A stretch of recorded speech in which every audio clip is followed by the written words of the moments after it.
What instrument did she have? Well, so the current character? The current character, by the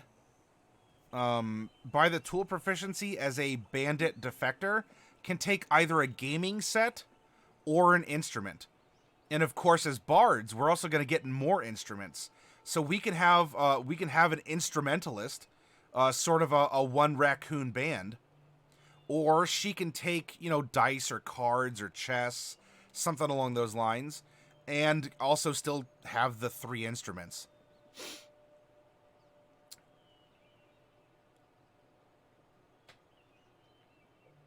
Well, you say virtuoso, but I think we're making a very realistic character.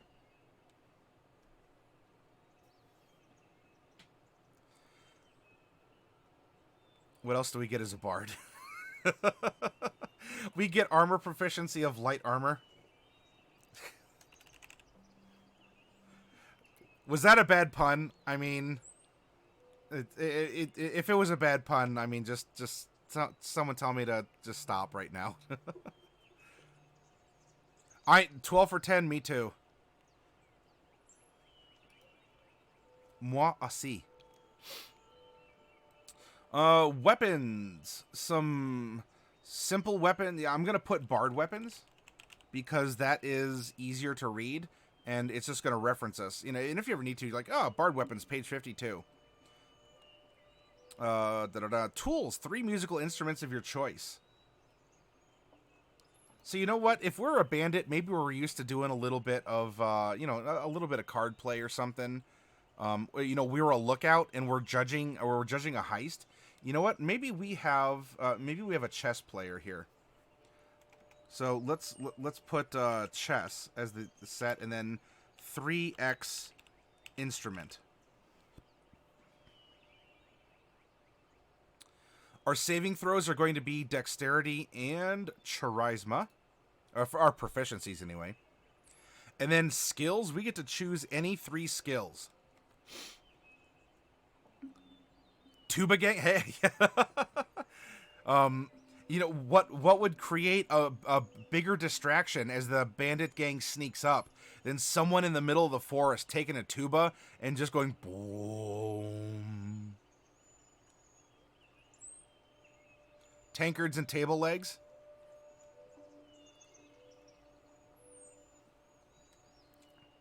Yeah. Maybe this raccoon can do like a mean ham bone. You know, when you play on your when you play on your thigh. You know what would be another good one, especially for the road, is a mouth harp. You know, bang bang bang bang bang bang bang bang. Could be fun, especially if you're a tinkerer, right? Spoons? Oh, Big Sam, we're getting the junkyard band together. So we need someone on the wash tub bass. We need someone playing the washboard. We need someone ham boning. We need someone playing the spoons. And we need someone...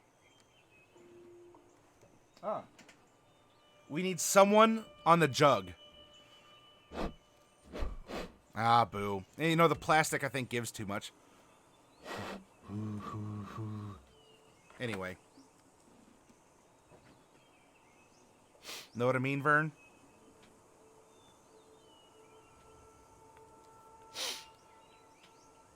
A straw hat and overalls. We got the big piece. Yeah, and we have the tall grass coming out of our mouth. Of course barefoot. What are you talking about? Boots is for what you wears to church on Sundays.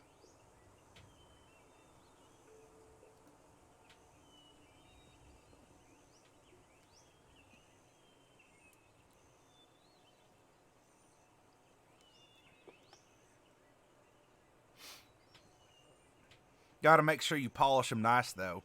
Reverend, don't take too kindly if you show up to church and you got cow pat on your boots.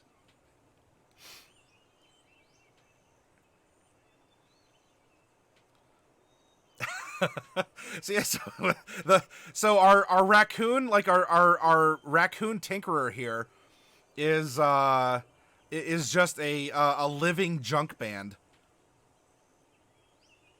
Gallon drums, or even like a steel drum. A steel drum would be really cool.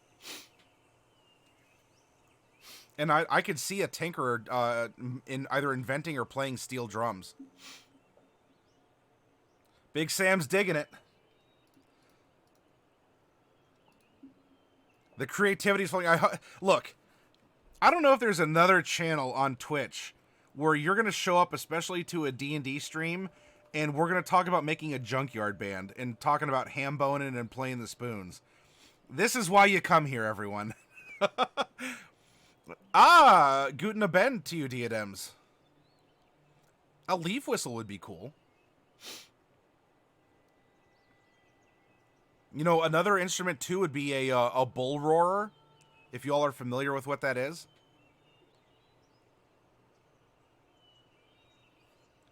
All right, so which 3 skills are we going to have as a proficiency? Let's see. Trouble sleeping, unless I'm on the ground. I picked up many stories during my time on the road. I have one for every occasion. So history might play into it. I have compassion. Insight, I think, could be useful. I harbor a terrible secret that might change how people think of me. I don't know if that's really skill-based. Whenever I see something valuable, I can't help but think of a way to steal it. As much as that is, you know, is perception, I almost want to say that's investigation, because that's more about putting the clues together, right? We have that meme of the math problems floating in front of our raccoon's face. So I think insight, investigation, and history, you know, for telling tales.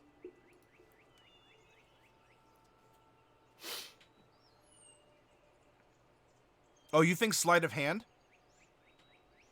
You know, sleight of hand. Oh, you know what? We were a lookout, though. Lookouts would definitely have perception. So I guess we will 51 to 49 say we're on the lookout, especially because we were a lookout. And if we see something, we may not necessarily like be super good at making the plan. Maybe that's why we're only the lookout. But we can't help but thinking about, oh, how would I go about that? What all is in a gambling kit? I don't know offhand. 12 for 10. The sleight of hand could be interesting if we did that.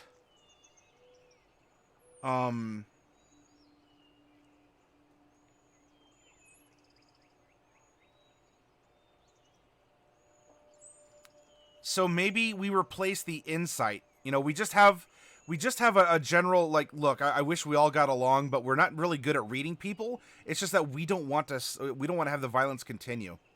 So there we go. I like the suggestions in chat. Sleight of hand, history, and perception, and then we get survival and deception from being the Bandit Defector. I left unannounced, but I'm back, so I hope no one missed me too much. I know... Oh, Sheeps, while you were gone, we actually formed a junkyard band. We went through all the instruments, and we had a grand old time. Now, it's not like the Grand Old Opry, but we had a grand old time as we were inventing a foresty junkyard band. So, Oh Sheeps, are you playing the wash tub bass? Are you are you playing the jug?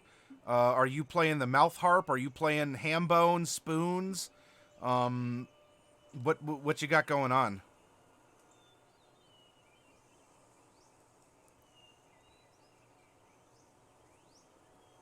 Oh, a kazoo? Oh, Sheeps is definitely on the jug. Hoo, hoo, hoo, hoo, hoo, hoo, hoo.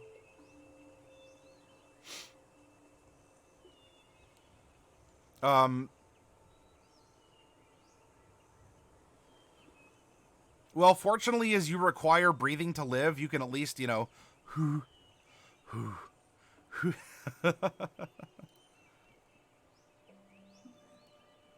And Walleye's gonna break out the harmonica. It's kind of what a kazoo... It's a kazoo plus one. It's a masterwork kazoo is what a harmonica is.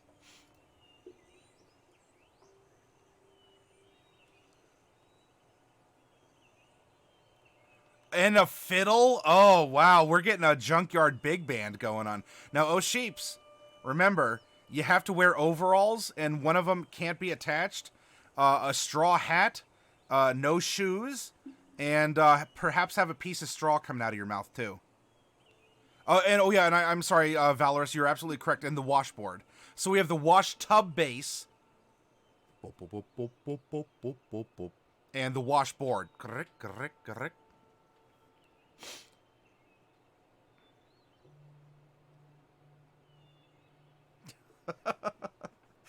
This is why I love you all so much. Because also, I mean, not just what I'm presenting to you, where else but on Twitch can I find awesome people to make an animal junkyard band in Dungeons and Dragons past midnight on a Friday? Come on, people. This is why we are so awesome together. It's just, I know, hashtag just saying. Oh, well, we also discussed that boots are only for wearing to church on Sundays, but you got to make sure you polish them because the preacher don't like it when you come to church with cow pat on your boots.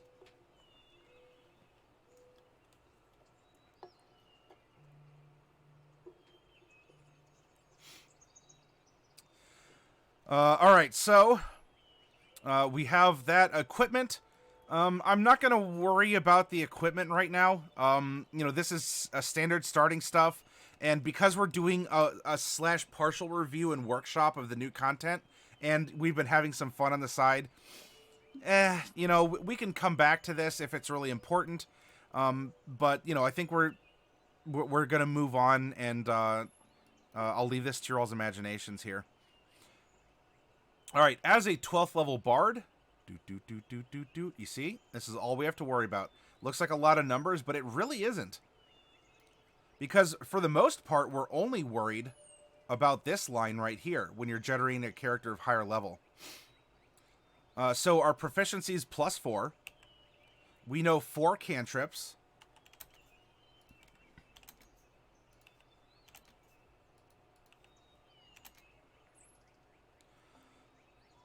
We're gonna cover our spells known when we get to that last part. And then we have some spell slots here that I'm going to fill in. We have 4, 3, 3, 3, 2, and 1. Excellent. So we are going to get Bardic Inspiration. Remember, this is basic Bard stuff. Our archetype for Bard, our college, we're going to go back to the Humblewood supplement in just a minute and explore what we get by being in the College of the Road. So we're going to get Bardic Inspiration, which I'm actually going to put Bardic Inspiration down here. And that's going to be a number of Charisma. That's going to equal to Charisma. So we'll come back to that when we start getting some numbers here. So we inspire others. You can read the mechanics, but this is bread and butter player's handbook stuff. So I'm not going to spend a bunch of time here. Jack of all trades. So in this case, we actually have a Jill of all trades. We also are going to get Song of Rest. So we can help people recover more hit points on a rest. Our Bard College we're going to get to. We get Expertise at 3rd level and 10th level. So Expertise, that means we're going to get to choose 4 skills. 4 skills in which we can have some expertise in. We get double proficiency. In fact, I'm going to take a quick peek. Shh, don't tell anyone. Don't let Matt know. I'm going to take a quick peek and see if we get extra skills, because College of the Road makes you very sort of worldly and versatile. So I don't think we'd pick up as much as lore.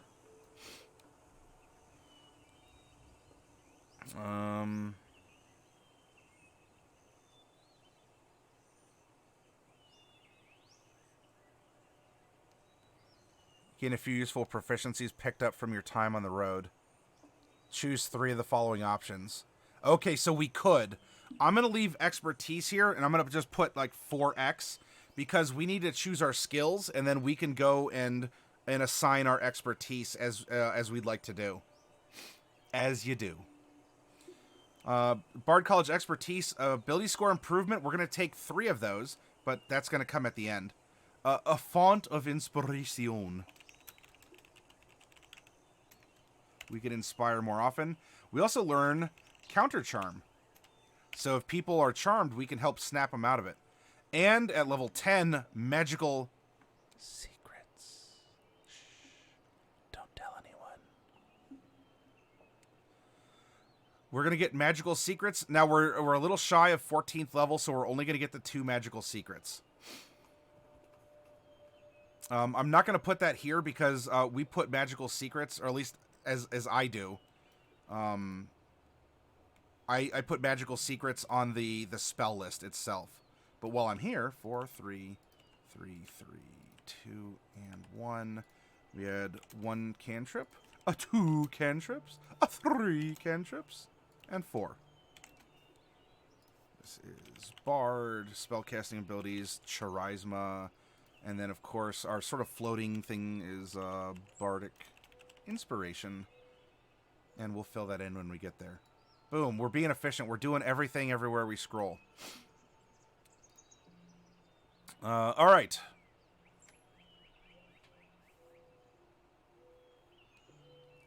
Secrets ASMR, 3 cantrips. You in 12 for 10 Jinx? At the Jinx again?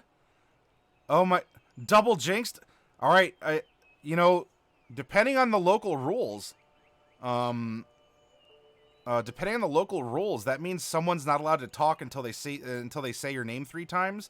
You can also invoke extra bonuses on your Jinx, like Black Magic and some other things. Or was that I think there was a 4-square rule. Because there's ways that you could play 4-square with other people, and you can say, all right, so know this, we're gonna play by this rule, etc., etc.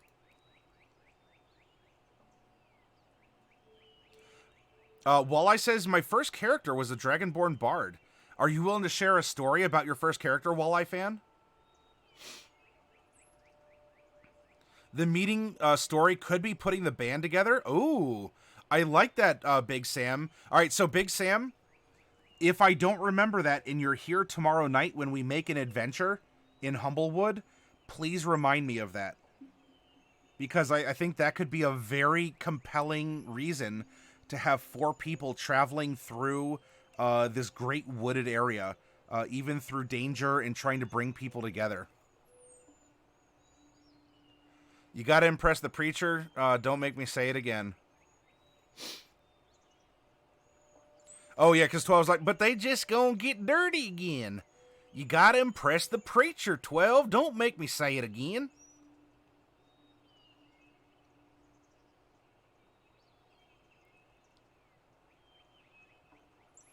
So everyone may need an instrument. I have ideas. Machinations that span lifetimes are afoot. Big Sam, thank you very much for that follow as well.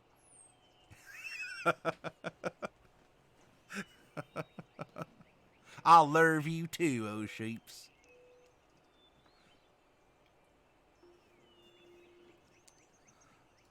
I'll love you like my papa loves a nice cigar on a sunsetting Sunday.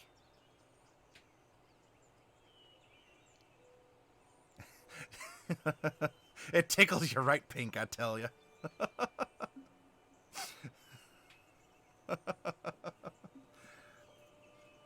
All right, so we have our bard stuff. Now specifically, we are a College of the Road bard. Yeah, you smell like the inside of my mama's purse.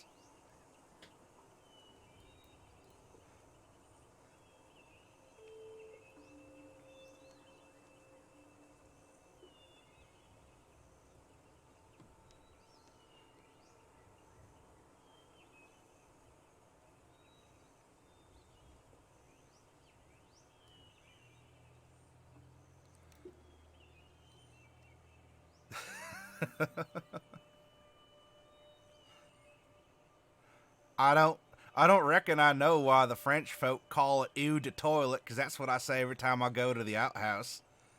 And it don't smell right proper.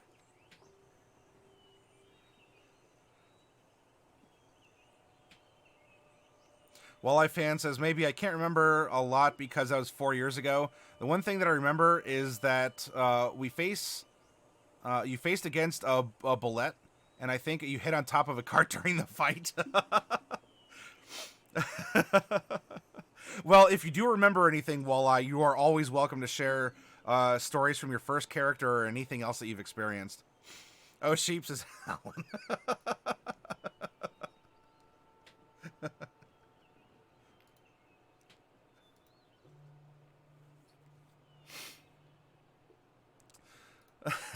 I'm glad I'm entertaining.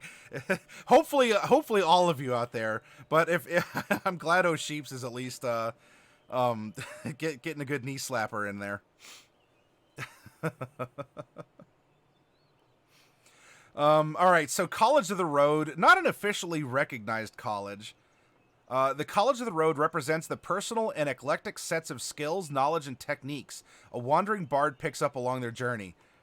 As inveterate jacks of all trades, bards possess a variety of aptitudes in combat, magecraft, and general know-how, making them particularly well suited to learning a variety of different skills.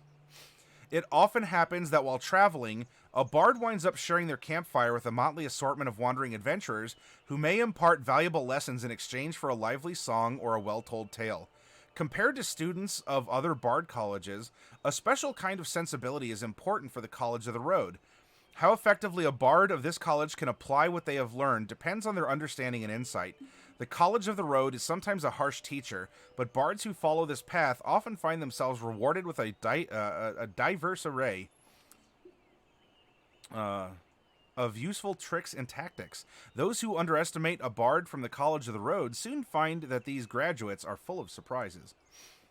So we are going to get bonus proficiencies.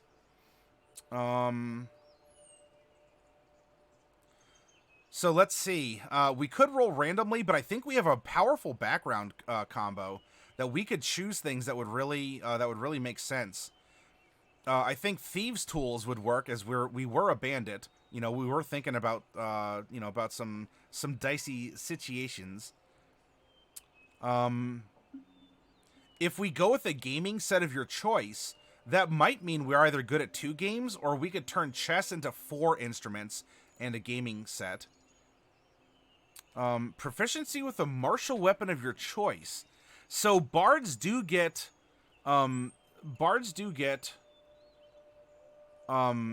rapiers and longswords.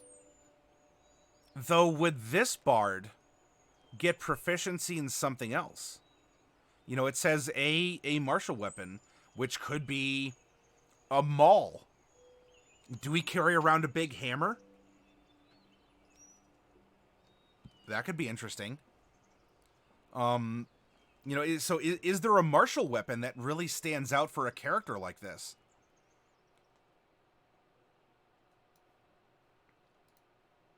So yeah, we can get a gaming set, a martial weapon, proficiency with herbalism kits. Although nothing really screams that we're really, I mean, we have survival, but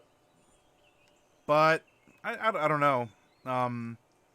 It could be something we picked up along. I mean, that's the whole point of the College of the Road. But I think the Thieves' Tools for sure. Is going to be something that we get here. Thieves' Tools. A skill. Oh, we could do a skill of our choice as well. Or 2 languages. If we take the languages, we can probably take Hedge. And maybe especially after the comments about sleeping on the ground, or if we're traveling with this kind of living saint, we probably want to be able to speak her language. And of course, I mean, we had a bird, but that's bird folk, so we get that automatically. So it might actually be 2 languages, a skill. Well, 2 languages, a skill, and Thieves' Tools. That might win the day. Because what that could do, give it a sickle or a hook like Sly Cooper. 2 games, gambler at the camps with travelers.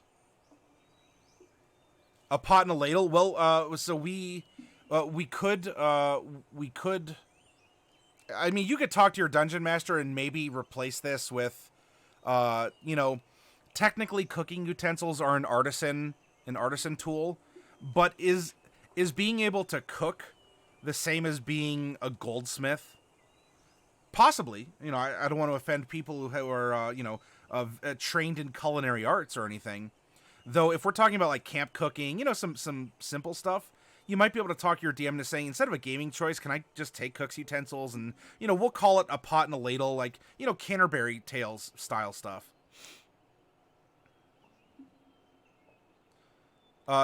Thimble Rig, the pea and shell game. Yes, Lass. I actually had it. I had it up, and we talked about.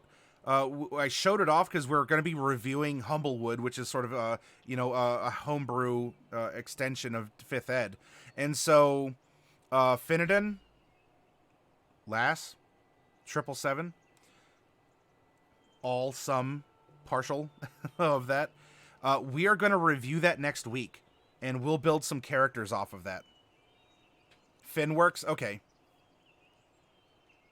I think you told me that before, and if you did and I forgot, then my apologies.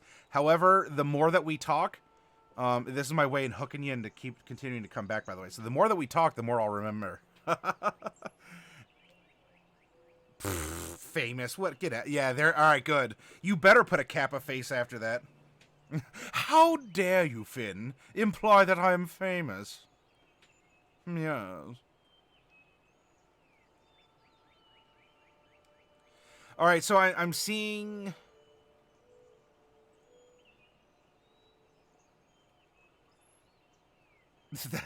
That's right. A name brand or a diet orange drink. That's star power.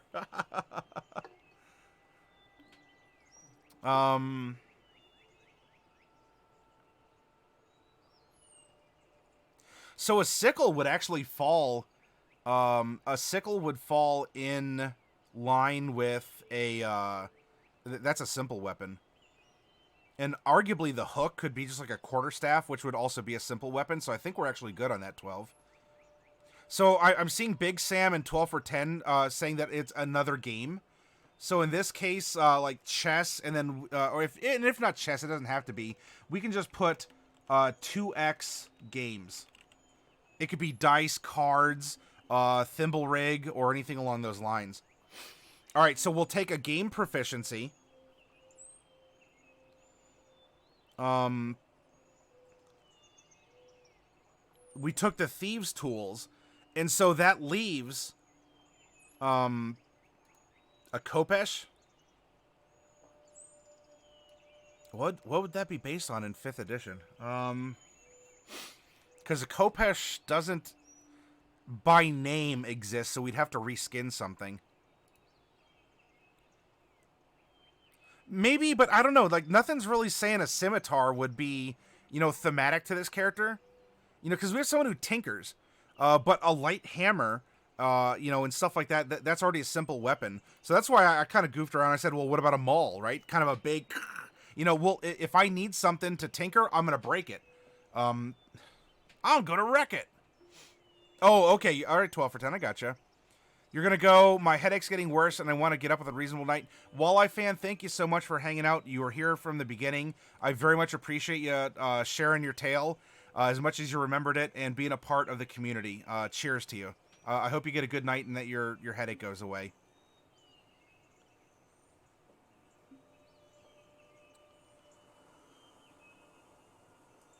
Oh, you know what? If we go for the skill, that could actually put us back into insight. So we can be more sensitive to the feelings of others because we are compassionate. So if we do that, bloop, thieves tools, insight, extra game that we're proficient at. All right, Wanderer's Lore. At 3rd level, you can share any useful tidbits of information you have come across in your travels to help others to see problems from a new angle. While a creature has a bardic inspiration die from you, they may choose to roll with advantage on a single arcana, history, nature, or religion check. The creature may choose whether or not to add the bardic inspiration die to this roll. So you're not quite like the Gerbine going, hey, I know a thing. Hey, I heard something. Hey. This is, yeah, now that you mention it, I picked up a bit of knowledge about that. Could it be? And then, that enlightens the other person. So this is Wanderer's Lore. We get some Traveler's Tricks. At 3rd level, you already have several memorable experiences from your life on the road. You learn 2 Traveler's Tricks of your choice, and that's down below. Pardon.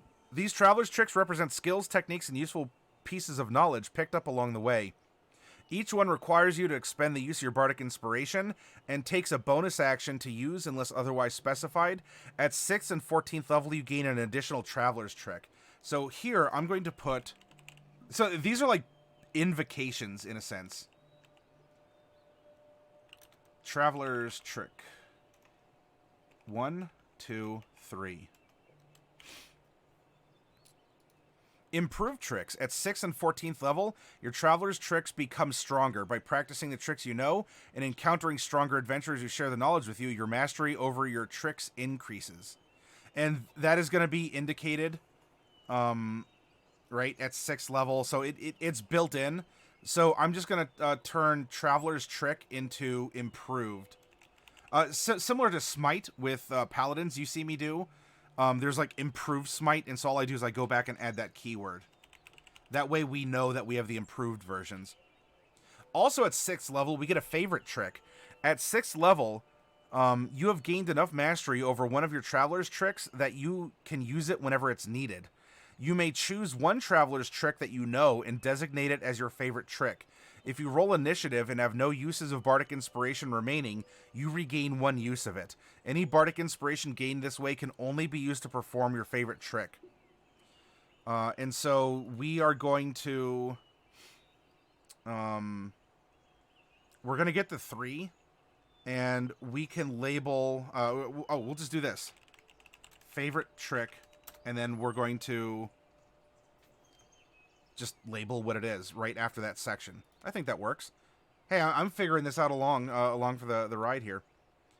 And then we're not 14th level yet, but as you see, some other things level up with you.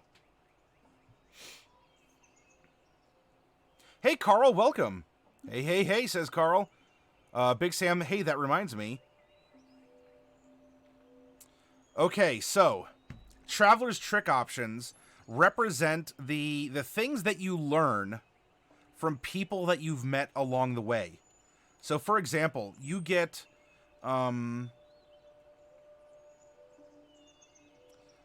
here, acrobatics lessons. A slick rogue once gave you some pointers on zigging and zagging. When you or an ally makes a dexterity saving throw, you may expend 1 use of your Bardic Inspiration, rolling a Bardic Inspiration die and adding the result to the saving throw. An ally must be within 60 feet of you and be able to see and hear you to benefit from the trick. Then at 6th level, if the target succeeds the saving throw against an effect that would deal half damage on a successful save, the target takes no damage instead. Armed combat lessons. So we have Rogue, we have Fighter, we have a Paladin with Bind the Wound. We have boxing lessons, so a Monk. So these are all splashes of classes. Conjure Woodland Spirit is a Druid. Dark Bargain is a Warlock. Evocation lessons from a Wizard. Hunting lessons from a Ranger. Reckless Tactics from a Barbarian. And Warding Trick from a Cleric. So the only one not here is Sorcerer, but Sorcerers get their power innately, and they're pretty much like the Venerable Wizard when it comes to spells. But you can't really teach someone to use magic that is not inherent to them, whereas the other types of magic are gifted in some way. And so what this does, by the way, this makes for an excellent way to grow your character and to form bonds. So, for example, we have a cleric. That's the Dungeon Master's Guide. We have a cleric in the party. We also have a fighter in the party. So that said, would we have learned a trick from our party members, or would we just sort of randomly roll? Like, so let's say we get boxing lessons. What this creates isn't necessarily another party member. Although, watch, if I say boxing lessons and the fourth one that we roll is a monk, because that's going to be a PHB. It'll be a PHB Humblewood character. So this could represent someone that that you've met along the way. It could even be an NPC or a villain. Villains are NPCs, by the way, from your past. So for this character, you know, I have trouble sleeping unless I'm on the ground. I picked up many stories during my time on the road, and I've one for every occasion. Well, that bleeds perfectly into this college. You know, where did we learn our compassion? Our parts of our background, if they came about with the revelation that we were being a bad girl, did this come about because of our party members who sort of rescued us maybe 12 levels ago from, you know, from being in this life of banditry? And so do we owe do we owe parts of ourself to them? This is an awesome way to develop other NPCs or to share innate bonds with other party members, and really ties people together. You gotta go, all right, Finn, hey, be well, thank you for stopping by.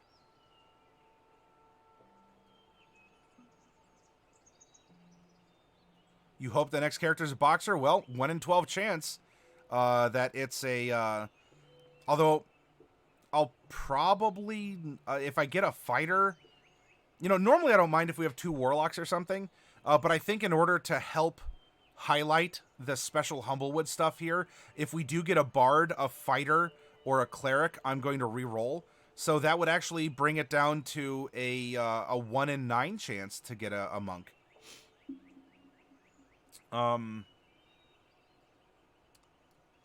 So, in this case, what do you all think would be appropriate?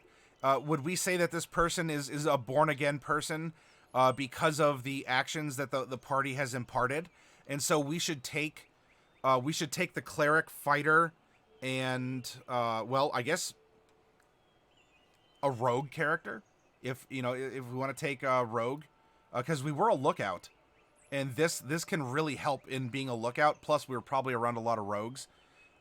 So our first traveler trick might have been picked up as acrobatics lessons, and others came along the way. Or is there something else that you think would fit here? A trick from an older leader, so probably one of the bandits. Rogue, yeah. Okay, so this is what we'll do. We'll do the acrobatics lessons.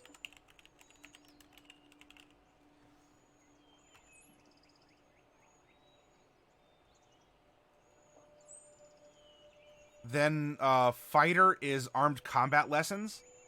A seasoned fighter taught you how to use a simple combat stance to wield your weapons more effectively. When you select this option, choose one of the following fighting styles. Oh. So if we do that and we pick something up, what we could do, because our fighter is an archery fighter, to make that bond, we can say that we took armed combat lessons, which is going to give us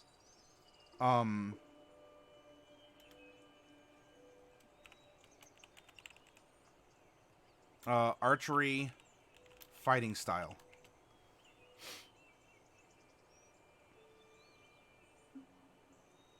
So not only are we a good lookout helping people avoid danger, we learn an archery stance.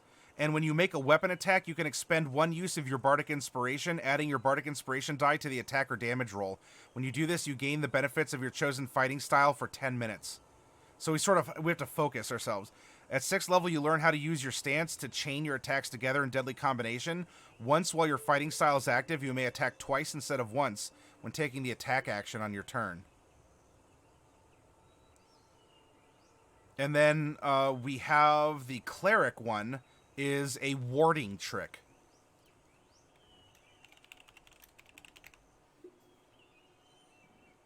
Hey, Kitty Bird, welcome.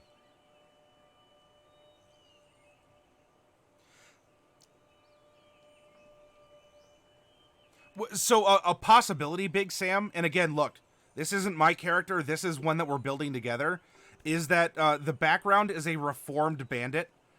And so, what if this character started off as sort of, you know, a first level bad guy? You know, like the Humblewood characters were, you know, attacked by bandits, and we kind of had this hapless lookout trip and fall or something in the party. You know, in a backstory or something, ends up capturing it, but the person just actually, revives and says, "Thank you. I didn't want to be with them anymore. I'm tired of the bloodshed. I don't want any more. I've seen too much blood and fur and feather spilled." And so then this ingratiates the characters amongst each other, and so we could choose our tricks based off of them if we so choose.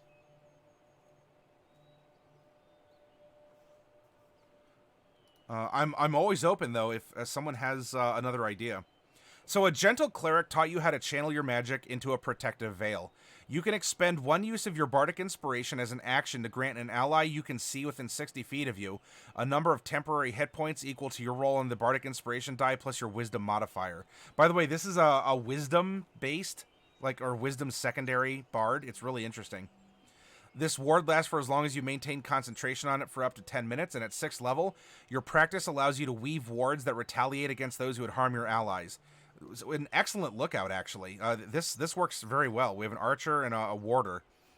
Any creature who deals damage to an ally with temporary hit points granted by this effect must make a wisdom saving throw. On a failure, the creature dealing the damage takes an amount of radiant damage equal to your bardic inspiration die. And now we get to choose a favorite trick amongst those that we know.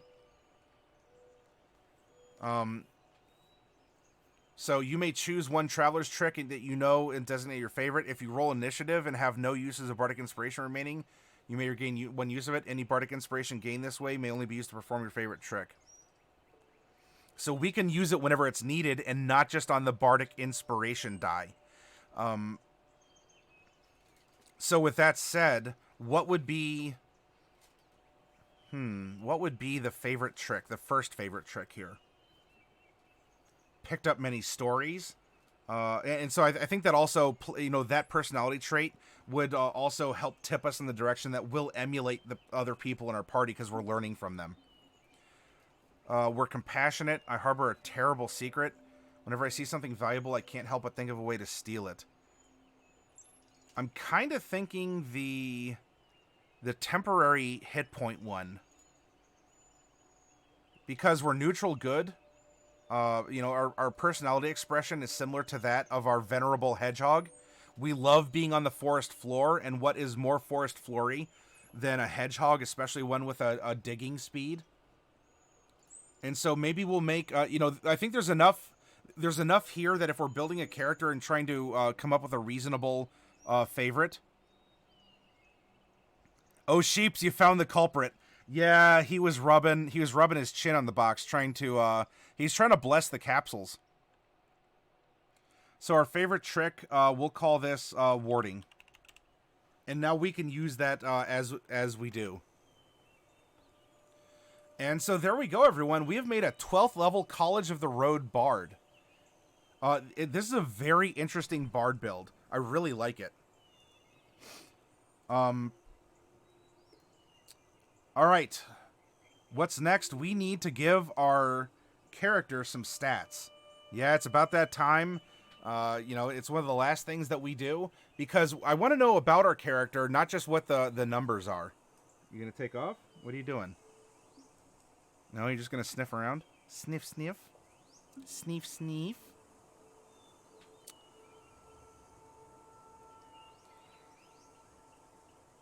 So let's see. I think dexterity, wisdom, and charisma are going to be our biggins here.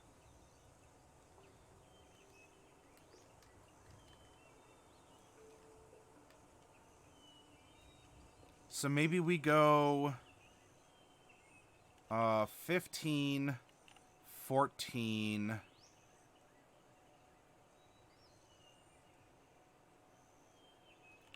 13?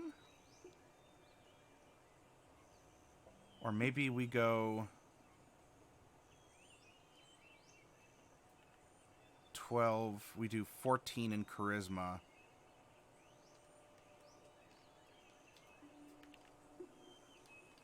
Are we intelligent or are we more strong? What do we have? Trouble sleeping, picked up many stories, compassion, harbor terrible secret whenever I see something valuable. So I don't know if we're necessarily a strong character, which is fine. We can be a dex bard.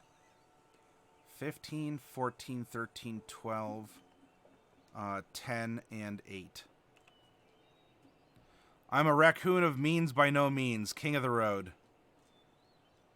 I don't know. I've seen a lot of them just sort of, they're on the road like they own it. And they're taking a nap and they don't even care. Cars are whizzing by.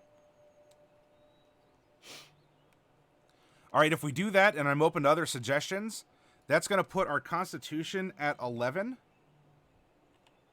And that is going to put our wisdom at 14.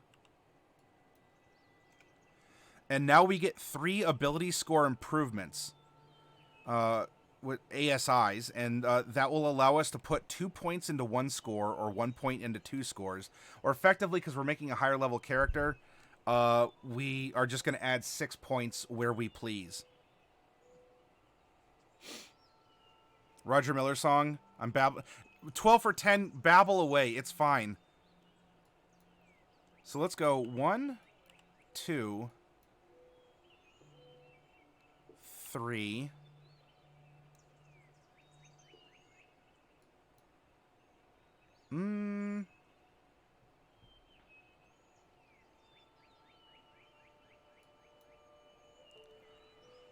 4, 5, and as a tip, if you are ever floating a spare ASI point, and you're not sure where to put it, drop it into strength, because you get mechanical benefits from a higher strength score, not just the ability modifier.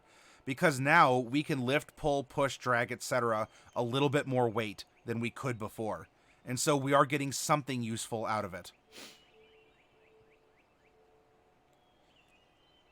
So now that we have that, we have strength at -1, dexterity 3, con 1, int 2, wisdom 3, charisma 2. And you may say, well, hold on a cotton picking moment. Y'all. That's the singular y'all, by the way. Y'all can be singular. How dare you not have a maximized charisma bard? How dare you? And that's absolutely fine. You have a fixed number of spells that you know, and not all spells require you to roll hits or force saves that are super clutch, necessarily. And so, especially for the type of bard that we have, I think it's absolutely fine that we don't have a max charisma bard. And you know what? We're still going to get an ASI at, we have 12, so 16 and 19. We still have 8 points, or I'm sorry, 4 points that we can dump into something, as we wish along the way.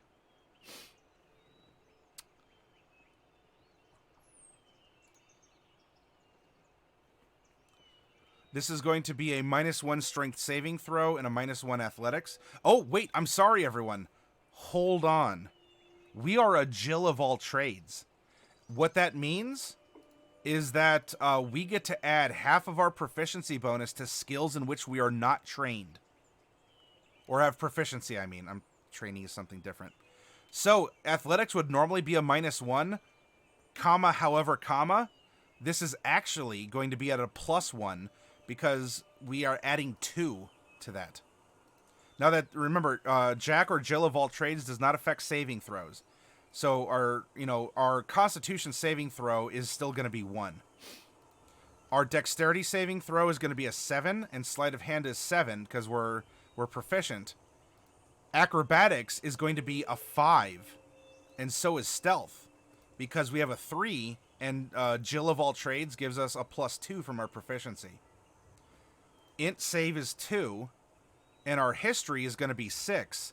Everything else, 2 + 2 is 4. Our wisdom saving throw is going to be 3. Our proficient proficient skills are 7, and our non-proficient skills are going to be 5. This is a super versatile character. And our charisma save is going to be 6. So is our deception, Intimidation, performance, and persuasion are going to be 4s. Now, keep in mind, because the Jack or Jill of all trades is on checks, like ability checks, initiative falls under that category. And so we are actually going to have a +5 to initiative because it is a dex check.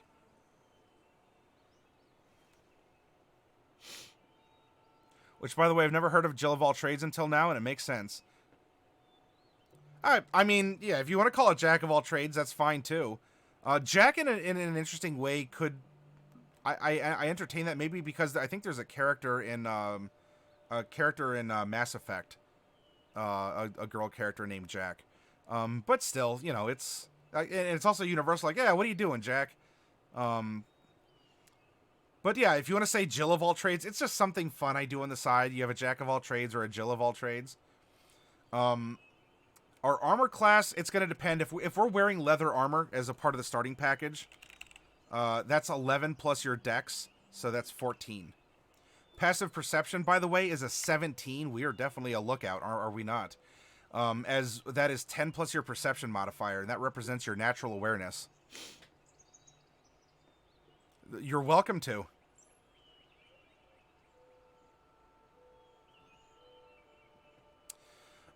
Hit points. 8 at level 1, as that is your hit dice, and you get your maximum at that level. Then for our remaining 11 levels, it's half plus 1 of your hit die for the average. And then for all 12 levels, we get a bonus hit points equal to our Constitution modifier. So here is our advanced mathematical formula. So we have 8 plus 55 plus 12. So this is 67 plus 8 is going to bring us to 75 hit points at level 12. If we attack with a dagger, or if we attack with a short bow, dagger's finesse, we're allowed to use dex, just like we use dex with a bow. But any physical attacks with a dex weapon is going to be a +7 to hit. And in this case, for the dagger, 1d4 plus 3 damage. A short bow, if we did that. Actually, this would be interesting. A short bow, if we're in our fighter stance, is actually a +9 to hit. But we have to be in the stance conditionally, so throwing that out there. And that's, 1d6 plus 3. And both these are piercing. Okay. What else? Yes. Our magique. If we're attacking with a magic spell, which is based off of charisma for a bard, we're going to be attacking at a +6. And to save against our effects would be a 14. You add 8 to the attack, and that's what you get. I am back, says Mazamune. Welcome back. I have our spell slots indicated.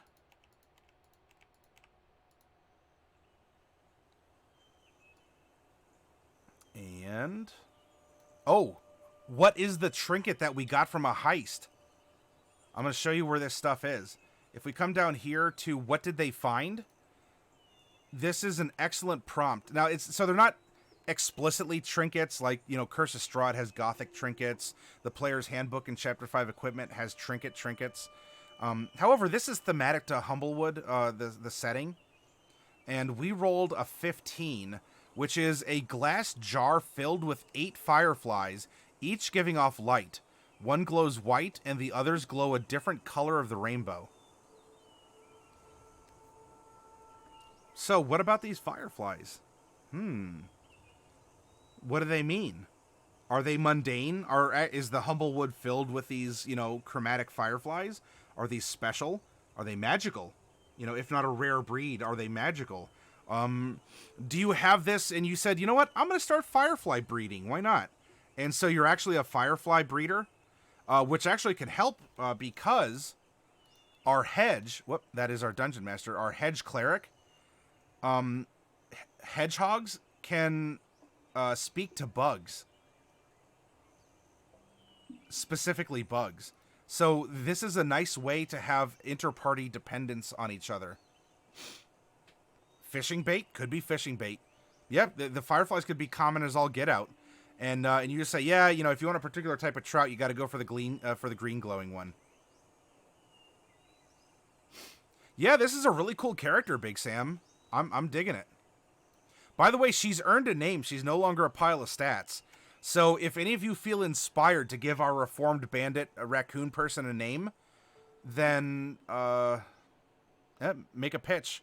I'm open to several different ones, and you know, if we get a bunch, maybe we can sort of glom them together and see what we have. Oh, by the way, our bardic inspiration, boop, we get 2 of them.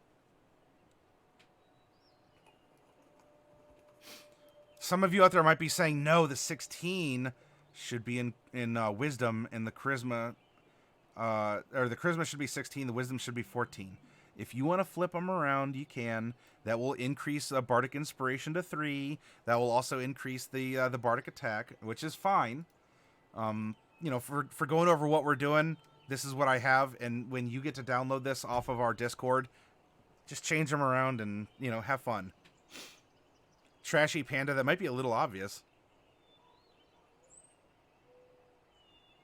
Now, if you wanted to call her like Trisha.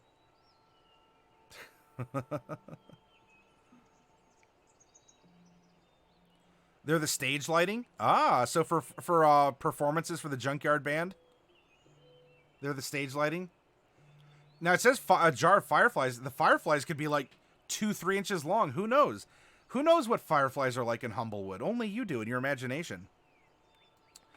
So we have 2 bardic inspirations. We have a 14 save and a +6 to hit. And when we go over to the player's handbook and we take a look-see, now where it says spells known, you see that? At first level, we get 4 spells.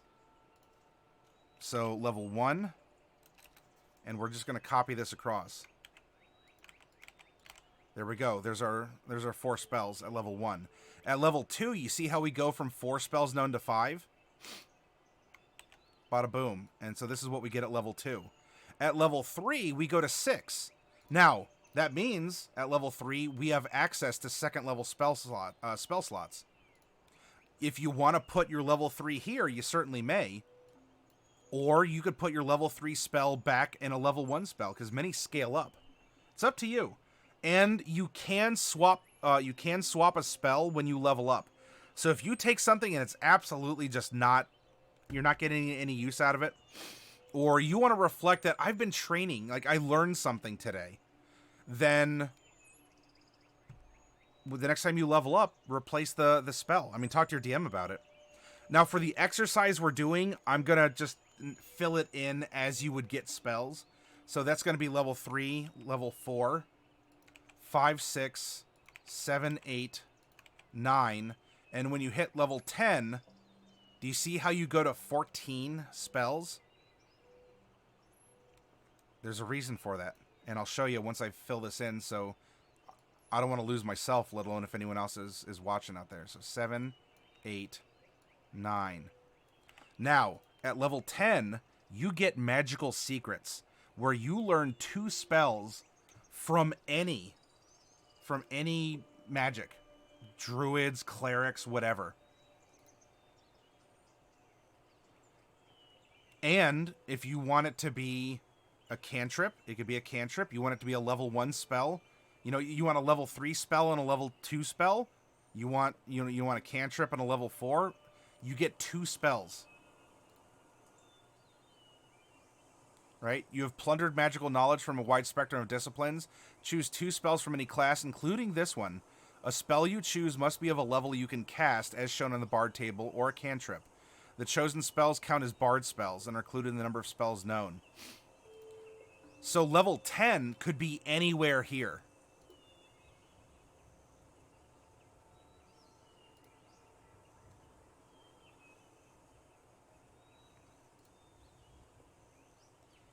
At level 11, we go to 15, but you notice at level 12, we're still at 15 spells known.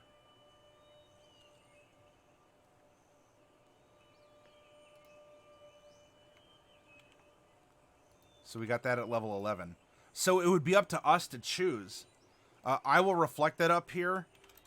Assign 2 magical secrets on the list.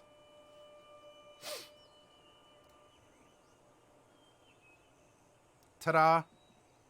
Yes, Mazumune, it is $5 for a gacha pull.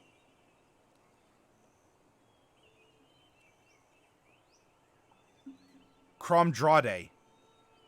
Yes? Did I pronounce that correctly? It's been a day now. Kromdrade? Am I correct? How about Whippoorwillow? Trisha Pano.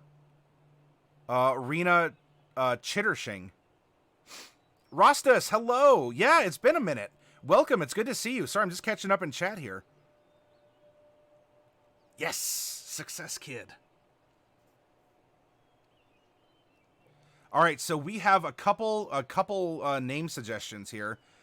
We have Whippoorwillow. We have Trisha Pano. Or if you want to go for Trisha Opan.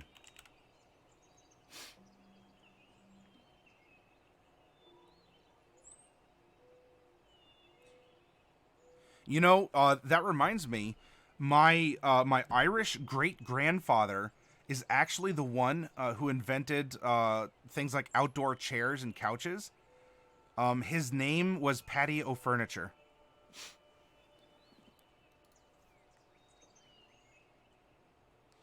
So we have Trisha Pano or Trisha Opan.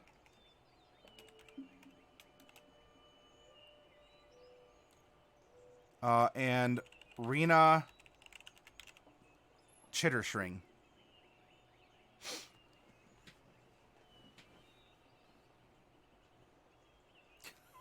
Oh, sheep's just... All right, everyone. Sorry, store's closed. Bye.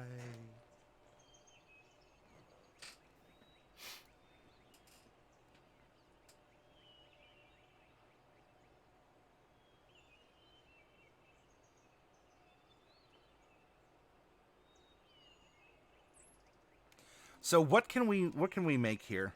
All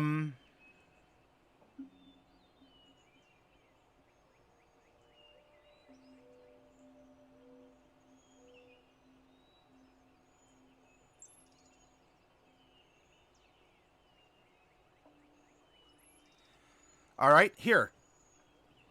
How about this? What if her name is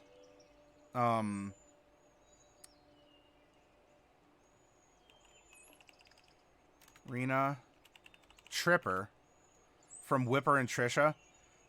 Remember how we said that a possibility how she was rescued from the bandit gang and was reformed was as a lookout she tripped and fell and she was captured by the group here, and so everyone calls her Tripper. Rheena Tripper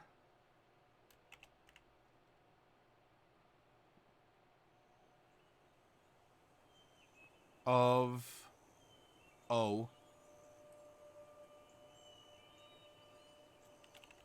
Willowshing. So she's from Willowshing, which apparently is the location of our adventure now. As you know, as names were like of so and so, Willowshing is the place to be, or Willow Chitter even. Maybe it's like an entire like. It's a lot of water. There's a ton of weeping willows around, and as the leaves as they rustle and whatnot, it's Willow Chitter. That might be cool. Rheena Willow Chitter, aka Tripper. How about that for a name, everyone? I think that works, and it also tells a story, does it not?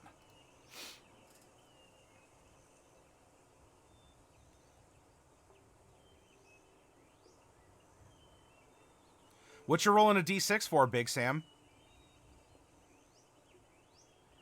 The town name thing? Oh, you like the town name thing? And by the way, this is another example why, as a dungeon master, when your players give you their character sheets, they are writing a setting and actors and everything that you need for your adventure right there. If you don't already have it planned. All right, so there we go, everyone. We have a character. Hey, if you want to put an alternative out there, Big Sam, you're welcome to. Again, to keep things moving, I just kind of flash something up there, and we can always change it. Look, it's not like I'm out any ink or an eraser. But I'm gonna get up and take a break, everyone. And when we come back, let's make our fourth character, who will deviate from the core Humblewood experience. So this is gonna be like making a player's handbook character with a couple inspirations from Humblewood. Okay, and so that'll give us our bridge now into from a pure Humblewood setting into a normal player handbook. We're still gonna roll for a Humblewood race and whatnot, but anyway, I'll get to that when we're there. I'll see you in a little bit, everyone.